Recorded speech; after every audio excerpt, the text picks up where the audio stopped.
Добрый день, меня зовут Данила Вайнара. Тема моего доклада «Мой кот». Я решила за ним наблюдать. Он черного цвета, его зовут Милкис.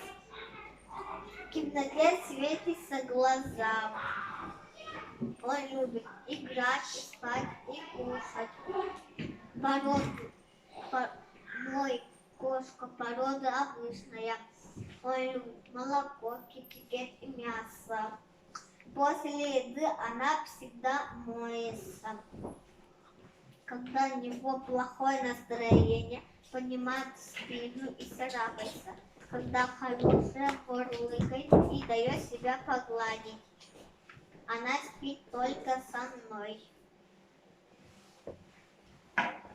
Я сделала такой дневник, что он делает, например, 2 раза кушала, играла с мячиком, хорошее настроение и спала.